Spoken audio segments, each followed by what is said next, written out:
Hello, আশা করি ভালো আছেন। আমি আশিকুল ইসলাম, অ্যাডোব ইলাস্ট্রেটরের নতুন একটি টেকনিক শেখাতে চলে এসেছি আপনাদের সামনে। আজকে আমরা আলোচনা করব অ্যাডোব ইলাস্ট্রেটরে কিভাবে সিম্বল তৈরি করতে হয়। আমরা জানি অ্যাডোব ইলাস্ট্রেটরে অনেক সিম্বল রয়েছে যেটা প্রি-বিল্ড, অর্থাৎ ইলাস্ট্রেটরের সাথেই ছিল। তো এর বাইরেও আমরা নিজেদের মতো করে কিভাবে সিম্বল তৈরি করতে পারি সেই প্রসিডিউরটা আজকে আমরা শিখব। তো চলুন সরাসরি আমরা এখন স্ক্রিনে চলে আসি কিভাবে ব্রাশ তৈরি করতে হয়। সো ব্রাশ তৈরি করার আগে আমাকে ডিসিশন নিতে হবে আসলে আমি কী ধরনের ব্রাশ তৈরি করতে চাচ্ছি বা কী তৈরি করতে চাচ্ছি। সিম্বল ব্রাশ এবং সিম্বল তৈরি করার প্রসিডিউর অলমোস্ট সেম। সো আজকে আমরা সিম্বল তৈরি করার প্রসিডিউর জানবো। তো সিম্বল তৈরি করার জন্য প্রথমে আসলে আমার কি করতে হবে সেটা জানতে হবে যে আমি আসলে কিসের সিম্বল তৈরি করতে চাই। তো সেটার আগে আমাকে উইন্ডো থেকে সিম্বল এই অপশনটা বের করতে হবে। এইখানে আমরা কিছু সিম্বল অলরেডি দেখতে পাচ্ছি, 3-4টা সিম্বল এখানে আছে, অর্থাৎ আপনি এটাকে সেভ করে রেখে কাজে লাগাতে পারেন বিভিন্নভাবে। সো এইখানে আমি জাস্ট প্রসিডিউরটা আমি যদি আপনাদেরকে একটু দেখিয়ে দিই, যে প্রসিডিউরটা ফলো করে আমরা কিভাবে সিম্বল তৈরি করতে পারি। Ctrl+C Ctrl+F, আমরা সবাই জানি Ctrl+C Ctrl+F দিলে কপি হয়।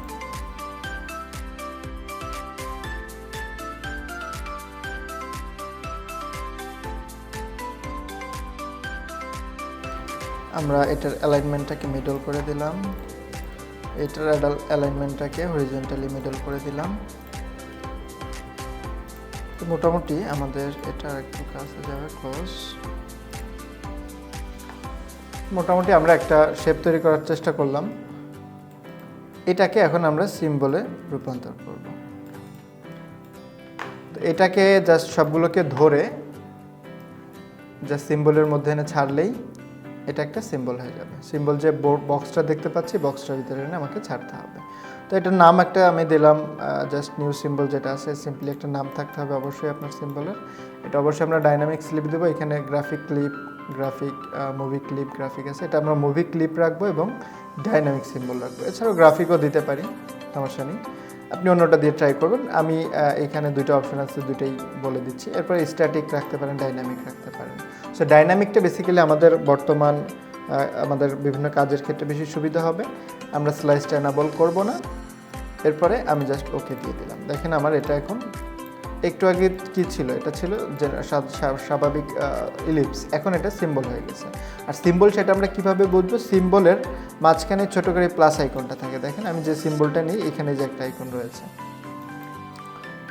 আমি যে সিম্বলটাই নেই না কেন এই আইকনটা থাকবে। যতক্ষণ এই আইকনটা আছে দ্যাট মিনস সেটা একটা সিম্বল। অর্থাৎ এইখানে দেখেন একটা গ্রেডিয়েন্টের ব্যবহার করার মাধ্যমে সিম্বলে রাখা হয়েছে। সেটা আমরা চাইলে যে কোনো সময় ব্যবহার করতে পারি কাজের বিভিন্ন আইকন হিসাবে, বিভিন্ন সময় বিভিন্ন ক্ষেত্রে।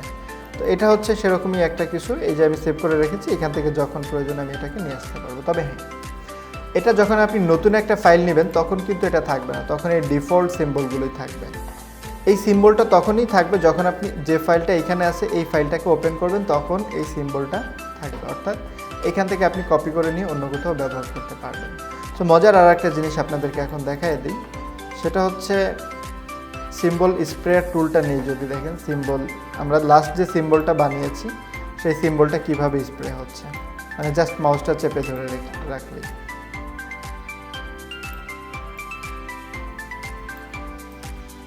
এইভাবে আমরা বিভিন্ন কাজের সুবিধার্থে বিভিন্ন জিনিস তৈরি করে থাকি এই সিম্বল স্প্রেয়ার টুল বা সিম্বলের মাধ্যমে। এবং এটা নিয়ে আমাদের পরবর্তীতে হয়তো কোনো আমরা সুন্দর এপিসোড আপনাদের সামনে নিয়ে আসবো, যেটা আপনাদের এই সিম্বল তৈরি করাটাকে, কেন আমরা সিম্বল তৈরি করলাম সেটার মর্মটা আমরা ভালো করে বুঝতে পারবো, বা এটা আমাদের ফিউচারে কী কী কাজে লাগতে পারে সে ব্যাপারগুলো ভালোভাবে বুঝতে পারবো। তো আশা করি ভালো লেগেছে কিভাবে বা বুঝতে পেরেছেন বা শিখতে পেরেছেন কীভাবে আমরা সিম্বল তৈরি করি এবং সিম্বল হিসাবে কীভাবে সেটাকে আমরা সংরক্ষণ করে রাখতে পারি, এই প্রসিডিউরটা। আর সিম্বলের এই যে ব্যবহারটা আমরা করলাম, এই ব্যবহারটার আরও সুদূর প্রসারেই ব্যবহার আছে বা উদ্দেশ্য আছে। তো সেটা আমরা আস্তে আস্তে শিখতে পারবো, জানতে পারবো। আর সেজন্য আপনাকে কী করতে হবে, আমাদের চ্যানেলটাকে সাবস্ক্রাইব করতে হবে পরবর্তী এপিসোডগুলো যেন মিস না হয় সেজন্য। তো সেজন্য সবাই সুস্থ থাকবেন, ভালো থাকবেন, আর বেশি বেশি করে ডিজাইন করবেন। Happy design.